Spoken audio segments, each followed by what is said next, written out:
Nova zvijezda na europskom medijskom nebu. Od 1.10.2013. godine pratite program Posavske televizije putem satelita Eutelsat. Frekvencija 11262, polarizacija X-Pol, signal protokol DVB-S, fetch rate 2/3.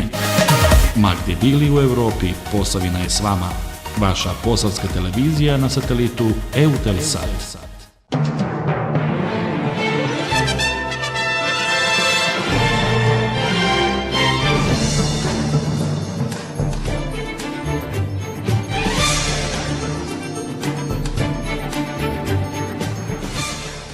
Mjesna zajednica Donje Dubravice konačno dobila vodovod. Europski univerzitet iz Brčkog predao zahtjev za smjenu predstojnika odjela za obrazovanje.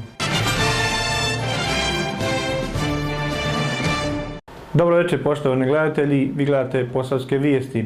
Mjesna zajednica Donje Dubravice konačno dobila vodovod. Jedan od ključnih prioriteta brčanske administracije je osigurati svako kućanstvo vodom za piće. I u tom projektu imamo danas obilazak radova na potezu Dubravice Donje Gornje i još neke mjesne zajednice koje se nalaze na ovoj trasi i na ovom potezu se gradi transportni cjevovod koji se kača iz boderišta prema Dubravicama, a to je inače voda sa izvorišta iz Štrepaca. Radi se o visokoj kvaliteti vode i potrebi ovih mještana ovdje da imaju vodu za piće, jer u ljetnim mjesecima naprosto moraju kupovati vodu i snalaziti se, i to je jedan vrlo veliki problem. Konačno je stigla voda u naše mjesto, koje se puno zahvaljujemo gradonačelniku Tomiću i ostalima koji su imali vremena i strpljenja za to. Bilo je puno problema u vezi imovinskih pravnih odnosa, ali eto uspjelo je nakon tolike godine da dođe ova voda i nadam se da će i ova sekundarna mreža naredne godine biti uračunata i da će vjerojatno, nadam se, naredne godine imati vodu svaki mještanik. U vojarni u Bukovoj Gredi obilježena obljetnica 4. gardijske motorizirane brigade HVO. Ova godina je za postrojbu bila izuzetno teška. Svjesni smo stanja u cjelokupnom društvu, besparice i ostali problema koji to prate, ali to nam ne daje za pravo da se uklopimo u sivilo, naprotiv.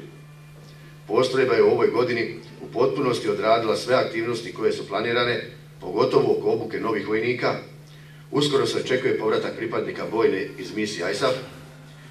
Bojna je provela niz vježbi sa zapovjedništvima i postrojbama na poligonu Manjača, kao i završnu vježbu dinamični odgovor 13-6, i to na razini koja se od nas i očekuje. Pored svih vojnih zadaća, Bojna je sudjelovala u aktivnostima lokalne zajednice na svim poljima rada, a u zadnje vrijeme posebno aktivno oko planova i priprema u pomoći civilnim vlastima pri elementarnim i drugim nepogodama. Potpore deminiranju, provedbi kulturnih i drugih aktivnosti, kao i u humanitarnom radu i dragovoljnom davanju krvi, u što je uključen veliki broj pripadnika Bojne. Lijepo je govoriti o 4. gardijskoj brigadi, lijepo je slušati, posjetiti se slavnog puta, ponosa i rezultata. Mi na tim rezultatima smo nastavili dalje profesionalni razvoj oružanih snaga, na početku Vojske Federacije, a sad oružanih snaga Bosne i Hercegovine. Sinovi Posavine su u društvu, sinovi Posavine su u izvršnoj vlasti, u političkoj vlasti, dobri muževi, menadžeri, ima ih i oružanih snaga u Bosni i Hercegovini, njihov rad je prepoznatljiv. Mi usvajamo nove standarde, usvajamo NATO standarde, idemo ka putu u Evropi, idemo u NATO, blizu smo, poduprite nas, ići ćemo dalje. Danas se u Orašju razgovaralo o IPA fondovima za poljoprivrednike. Mi smo danas tu povodom 2 projekta kojima želimo unijeti neke nove stvari. Radi se znači o projektima koje već provodimo i imamo dobra iskustva u Hrvatskoj, znači fakultet kao nositelj tih projekata želi dalje sada prenijeti dio tih rezultata projekta i na Posavinu, odnosno na partneru u Bosni i Hercegovini. Puno smo radili upravo na razvoju ljudskih kapaciteta i svjesni smo da se danas mladi jako teško zapošljavaju. Posebno nam je interes u ovim projektima koje i danas dogovaramo zadržati visoko obrazovane mlade kadrove i na njih se u stvari odnosi ovaj projekt kojeg želimo sa vašom županijom raditi, Posavskim kantonom. Radi se znači o projektu ustroja savjetodavne potporne mreže za razvoj i za ukupni ruralni razvoj ovog područja. Znači, mreža u kojoj ćemo imati stručnjake osposobljene za savjetodavne usluge, za ruralnu ekonomiju, za poljoprivredu, za sve ono što je novo, a posebno i za pripremu i provedbu i pisanje projekata za Europsku uniju, jer evo i vi ćete imati sigurno i dalje mogućnosti aplikacije brojnih projekata. Naravno, u te projekte unosimo nova znanja, jer govorimo upravo o novim savjetnicima za novu ekonomiju i tu treba puno novih znanja, posebno je tu naglasak na ekološkoj poljoprivredi, provedbi održivih okolišnih politika, što je isto predmet drugog razgovora današnjeg, vezano uz drugi projekt kojeg provodi trenutno Poljoprivredni fakultet Zavod za agrokemiju.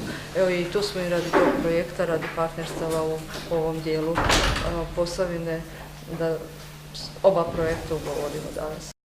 Obilježeni dani kruha u Donjoj Mahali i Orašju. Evo, nalazimo se u školskom dvorištu osnovne škole Ruđera Boškovića Donjoj Mahali, gdje svake godine u okviru Dana kruha i plodova zemlje pokušavamo da predstavimo našem narodu, odnosno našoj mjesnoj zajednici, sve ono što učenici i njihovi roditelji mogu pridonijeti na ovakvu finu manifestaciju.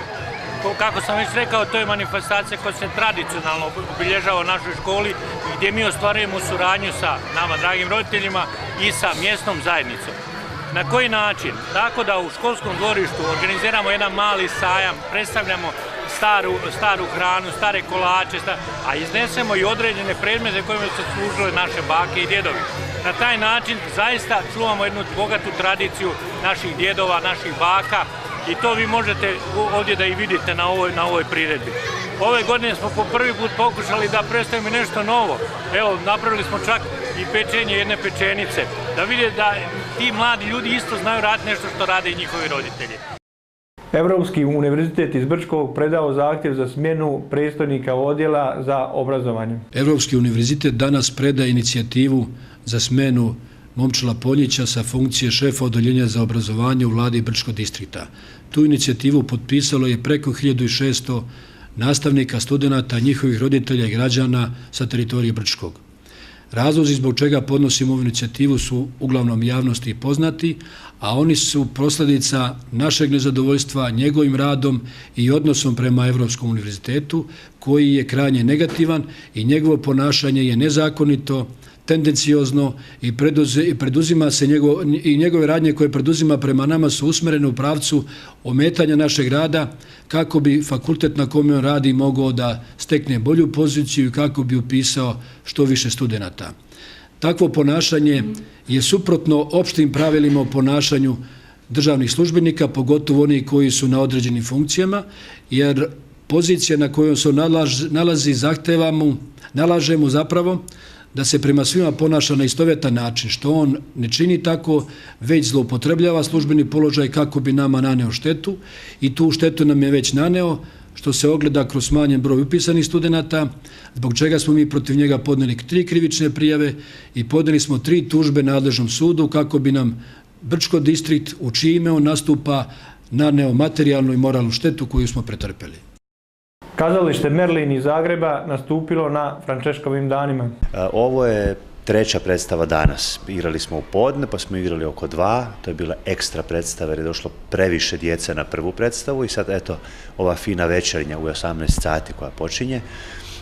Gledat ćete predstavu, dakle, Kazališta Merlin iz Zagreba, Kraljević i prosjak. Radnja se odvija u Londonu u srednjem vijeku. Tema je zapravo dramatizirana na osnovi romana Marka Tvejna Kraljević i prosjak. 2 su glumca na sceni, Petar Leventić i ja, i tumačimo brojne uloge, osim Kraljevića i prosjaka, ulogu bake, St. Johna i ostalih uloga.